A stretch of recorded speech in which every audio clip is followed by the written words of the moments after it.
भागलपुर के विभिन्न घाटों पर 4 दिवसीय चैती छठ महापर्व 12 अप्रैल से नहाय खाय के साथ शुरू हो गया। 13 को खरना, 14 को अस्ताचलगामी अर्घ एवं 15 अप्रैल को उदीयमान सूर्य को अर्घ दिया जाएगा और पारण के साथ छठ महापर्व संपन्न हो जाएगा। इस संदर्भ में पंडित प्रहलाद झा ने बताया कि छठ महापर्व में नहाय खाय एवं खरना का व्रत का विशेष महत्व है। शुक्रवार को नहाय खाय का अनुष्ठान है। पंडित सोनू झा ने बताया कि सनातन धर्म में चैती छठ का विशेष महत्व है। वहीं भागलपुर के विभिन्न घाटों पर चैती छठ के उपलक्ष्य पर भारी भीड़ की संभावना को देखते हुए राहत एवं बचाव कार्य के लिए विभिन्न छठ घाटों पर गोताखोर एवं आपदा मित्र की प्रतिनियुक्ति की गई है। मेरी बेटी को 7 महीनों में लड़का हो गया, शीशों में दिया। कई कष्ट से मांगे थे तो उसी तरह तेरे से कर रहे हैं ना। आज क्या था? आज कद्दू भात। क्या दिन का पर्व होता है ये होता है 4 दिन का, लेकिन 3 दिन तो एकदम रहना पड़ता है खरा कमाई। हम तो 10 साल से कर रहे हैं दीनानाथ का पर्व। हम किस उद्देश्य से कर रहे हैं? यही सब बाल बच्चा अच्छा रहे, काया समांग अच्छा रहे। माँ अच्छी थी, माँ जो है फिर हमको दे दी, तो हम अपना शुभ कर रहे हैं बाल बच्चे के लिए।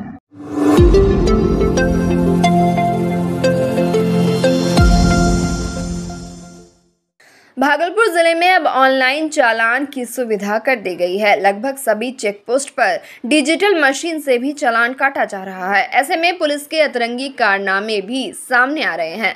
ताजा मामला जिले के नौगछिया के कदवा चेक पोस्ट पे देखने को मिला है, जहां एक बाइक सवार युवक का हेलमेट के लिए 1 लाख रुपए का चालान काट दिया गया।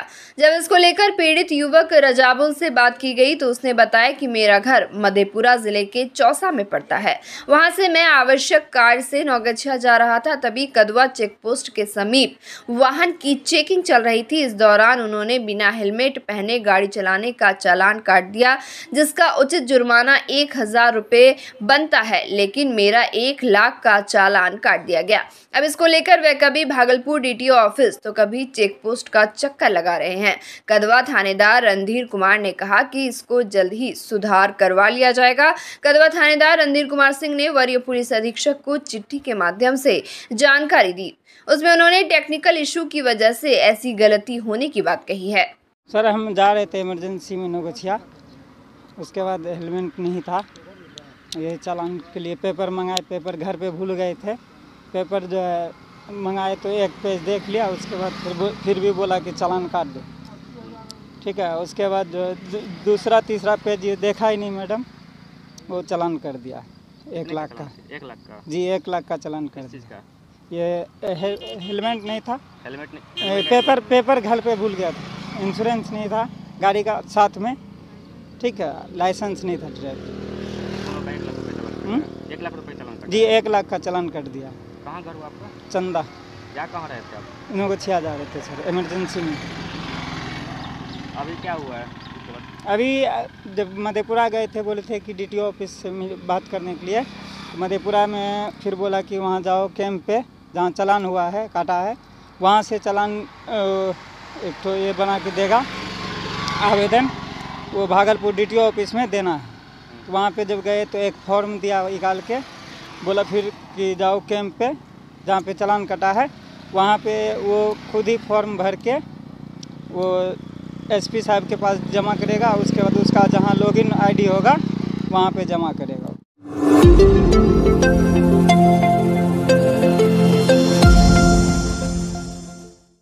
आगामी लोकसभा चुनाव की तैयारी को लेकर आज गौशाला बचाओ संघर्ष समिति के अध्यक्ष अभिजीत गुप्ता के आवास पर भागलपुर नगर निगम के पार्षद, पूर्व पार्षद एवं पार्षद प्रतिनिधि सहित शहर के गणमान्य लोगों के द्वारा एक बैठक का आयोजन किया गया, जिसका नेतृत्व अभिजीत गुप्ता के द्वारा किया गया। इस बैठक में यह निर्णय लिया गया कि लोकसभा चुनाव में किस पार्टी को मदद करना है, क्योंकि यहाँ पर महागठबंधन प्रत्याशी वर्तमान नगर विधायक अजीत शर्मा है, वही एनडीए के प्रत्याशी वर्तमान सांसद अजय मंडल हैं।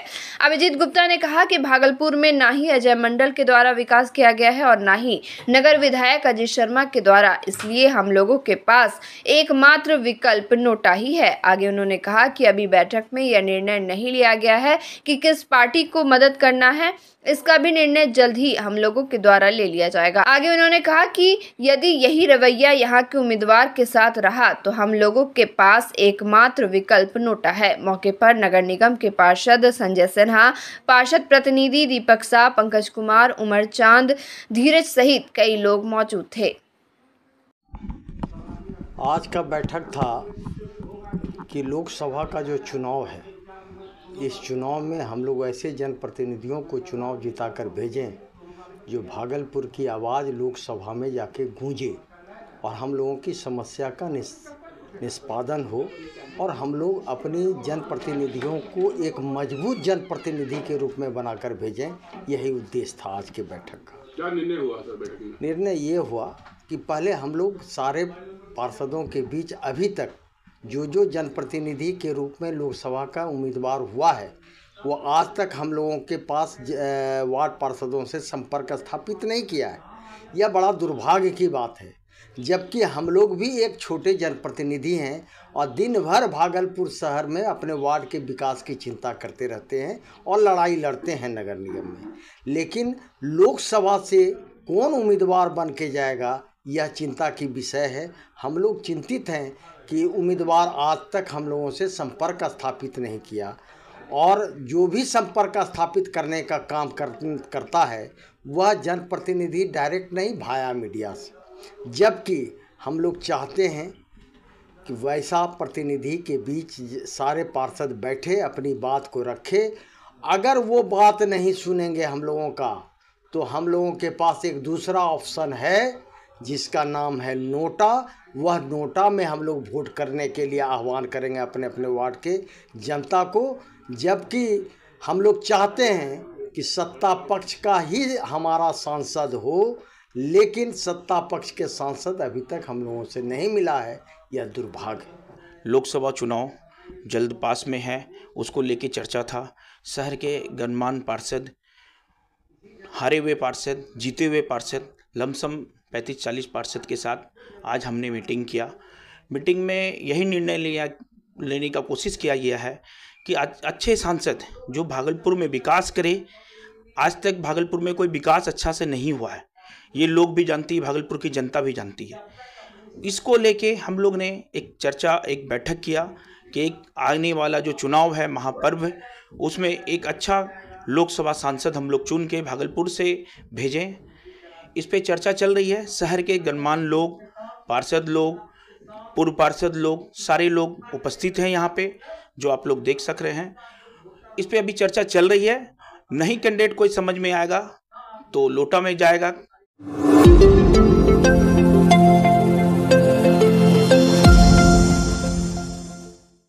भागलपुर में एक तरफ जहां हर राजनीतिक पार्टी अपनी जीत का दावा करती दिख रही है और अपनी नई रणनीति बनाते दिख रही है, वहीं आज भागलपुर से जदयू के प्रत्याशी अजय मंडल के लिए 4 लाख से अधिक वोट से जीत सुनिश्चित होने की बात भी सामने आ रही है। भागलपुर पहुंचे जदयू के प्रदेश महासचिव सह भागलपुर लोकसभा के प्रभारी प्रहलाद सरकार ने भागलपुर सीट से जदयू प्रत्याशी अजय मंडल को 4 लाख वोट से जिताने का दावा किया है।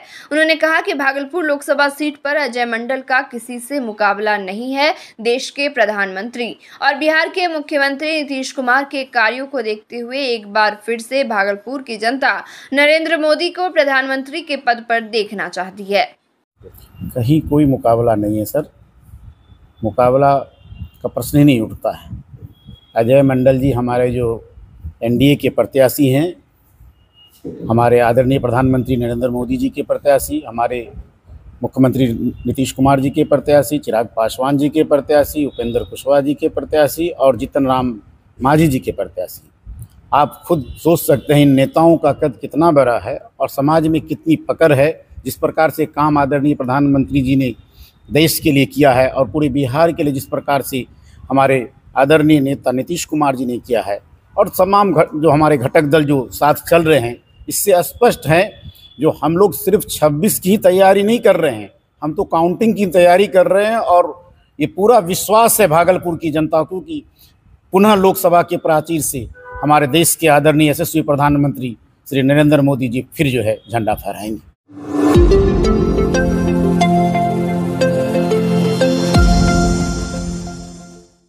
भागलपुर लोकसभा सीट से एनडीए की ओर से जदयू के उम्मीदवार अजय मंडल ने अपनी जीत सुनिश्चित बताते हुए कहा कि देश में जनता का जनादेश 400 के पार है और भागलपुर में जनादेश 4 लाख के पार होगा। अजय मंडल ने कहा कि जीत के बाद जनता का जो आदेश होगा वही कार्य करूंगा। उन्होंने बताया कि भागलपुर सीट से महागठबंधन की तरफ से अजीत शर्मा के मैदान में आने से उनकी पार्टी को कोई फर्क नहीं पड़ने वाला, जनता अजीत शर्मा को फर्क बता देगी। सुनिए क्या कुछ कहा अजय मंडल ने। हम क्षेत्र भ्रमण लगातार कर रहे हैं। जनता का जो जनादेश है वो देश में 400 पार है और भागलपुर में 4 लाख जनता पार है। मैदान में अजीत शर्मा के आने से क्या फर्क पड़ेगा? जनता सब फर्क अजीत शर्मा जी को बता देंगे कि क्या फर्क पड़ता है आने पर। कोई फर्क नहीं है उनके आने पर। मेरा जनता जनार्दन है, वो अपने आप में कहता है कि हम अगले बार जितना से जीते थे उससे 2 गुना आगे से जीतेंगे और 4 लाख पार करके दिखाएंगे। सांसद जी हम ही को कहते हैं तो हम क्या बोले भाई। तो 5 साल में क्या बाकी रह गया जो इस 5 साल में आप कार्य कीजिएगा? 5 साल में जो कार्य बाकी बचा हुआ, जनता का जनादेश, जनता का आदेश जो मिलेगा, जनादेश के बाद जो आदेश मिलेगा वही काम करेंगे।